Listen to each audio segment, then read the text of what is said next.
ketiga, menambah baik program pembangunan kemahiran dan keusahawanan serta pembiayaan melalui pelbagai agensi pembangunan Bumiputera. Dalam hal ini, pakej bersepadu akan dilaksanakan bagi meningkatkan daya saing dan daya maju masyarakat, perdagangan dan perindustrian Bumiputera, termasuk latihan keusahawanan, bantuan teknikal, pembiayaan, khidmat rundingan serta promosi dan pemasaran. Bagi meningkatkan akses pada kemudahan pembiayaan sebanyak 1.5 bilion ringgit atau separuh daripada tambahan dana skim jaminan modal kerja sebanyak 3 bilion yang saya umumkan tadi akan diperuntukkan pada usahawan Bumiputera. Di samping itu, organisasi pembangunan keusahawanan seperti MARA dan Perbadanan Usahawan Nasional Berhad PUNB akan diperkukuhkan. Untuk itu, peruntukan sebanyak 3 bilion ringgit akan disediakan. Keempat, membangunkan guna tenaga profesional Bumiputera secara lebih tuntas. Dari segi pembangunan guna tenaga, kita telah berjaya melahirkan banyak profesional Bumiputera, termasuk ahli korporat, akauntan, jurutera, doktor pakar dan peguam. Kini, tiada profesi di Malaysia yang tidak diceburi oleh Bumiputera. Malahan profesional Bumiputera telah meneраji profesi kejuruteraan, perubatan, guaman, juru ukur dan seni bina. Dalam tempoh tahun 2000 hingga 2008, guna tenaga profesional Bumiputera telah meningkat daripada 56% kepada 63%, sementara di bidang pentadbiran dan pengurusan pula daripada 46% kepada 51%. Kelima, menubuhkan satu majlis peringkat tertinggi untuk merancang, menyelaras dan memantau pelaksanaan agenda pembangunan Bumiputera. Majlis ini akan diketuai oleh saya sendiri dan dianggoti oleh beberapa menteri kabinet, pegawai kanan kerajaan serta pihak swasta. Unit perancang ekonomi Jabatan Perdana Menteri akan menjadi urustia pada majlis ini, manakala unit pengurusan projek Kementerian Kewangan akan memantau program yang berkaitan untuk memastikan pelaksanaan yang efisien dan efektif. Dalam meneruskan dasar keadilan sosial, kerajaan menyedari tanggungjawab dan komitmen dari kuasa politik yang diberikan oleh rakyat terhadap matlamat ini. Oleh itu, kerajaan bertekad untuk memperhebat dasar-dasar yang mengutamakan keadilan sosial. Saya percaya masalah yang dihadapi oleh rakyat, sama ada di kampung pedalaman, estet atau kampung baru Cina, boleh diatasi sekiranya perhatian yang khusus diberikan untuk menanganinya. Oleh kerana itulah, melalui tinjauan mesra, saya sentiasa mendapat maklum balas tentang kesulitan yang dihadapi oleh rakyat. Rancangan Malaysia ke-10 ini juga akan beri fokus pada usaha meningkatkan pendapatan dan kualiti hidup bagi kumpulan isi rumah berpendapatan 40% terendah, di mana Bumiputera merupakan bilangan terbesar, iaitu 73% daripada 2.4 juta isi rumah dalam kumpulan ini.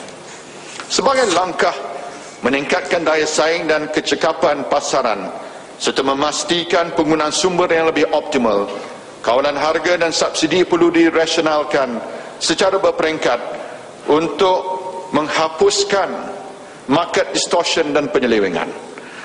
Walau bagaimanapun, keputusan berhubung pengurangan subsidi akan dilaksanakan setelah mengambil kira maklum balas dan merundingi rakyat. Di atas segalanya, saya memberi jaminan dalam usaha mengurangkan subsidi, golongan berpendapatan rendah dan mereka yang paling memerlukan akan terus diberi bantuan untuk meringankan impak pengurangan subsidi ke atas kos sara hidup masing-masing. Fokus khusus akan diberi pada golongan terpinggir yang tinggal di kawasan pendalaman, terutamanya yang mendiami rumah-rumah panjang di Sabah dan Sarawak, serta orang asli dan pekerja estet di semenanjung Malaysia. Masih terdapat mereka yang hidup tanpa bekalan elektrik dan air dan jauh daripada kemudahan kesihatan. Anak-anak bersekolah terpaksa berjalan jauh merentasi jalan yang kadang-kala berdebu atau lecak berlumpur, dan terdapat juga antara mereka terpaksa merentas sungai untuk menimba ilmu di sekolah. Kerajaan akan membela mereka yang kurang bernasib baik ini untuk keluar dari cengkaman kemiskinan. Saya ingin memastikan bahawa kemakmuran pembangunan negara turut dinikmati oleh semua rakyat Malaysia.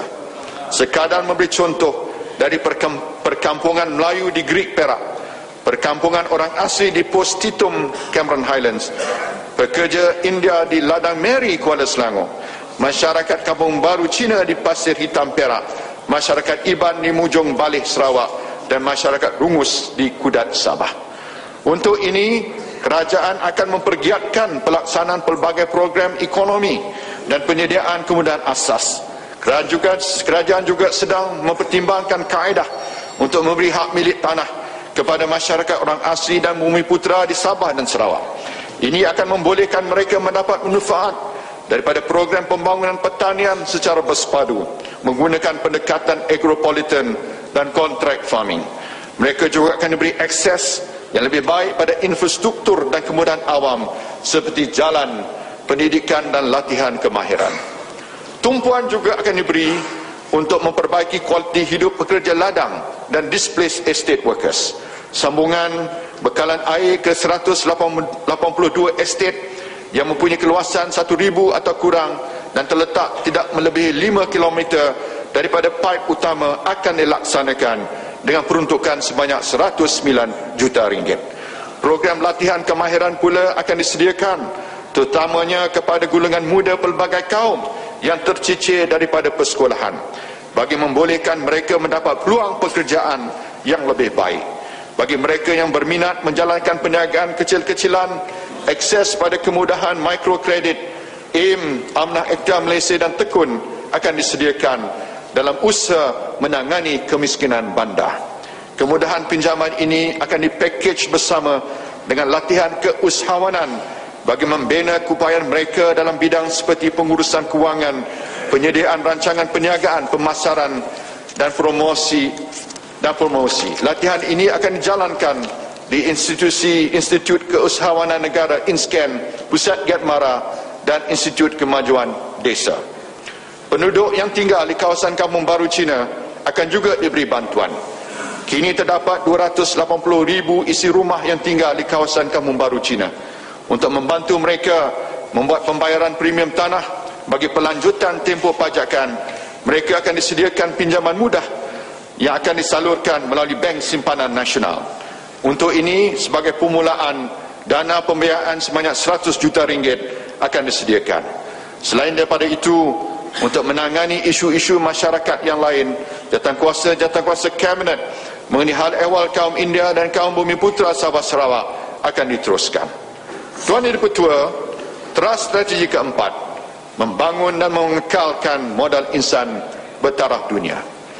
Persaingan untuk modal insan juga semakin meningkat, di mana banyak negara, terutamanya negara maju, mengamalkan dasar keterbukaan yang komprehensif dalam usaha menarik modal insan yang cemerlang termasuk di kalangan rakyat Malaysia.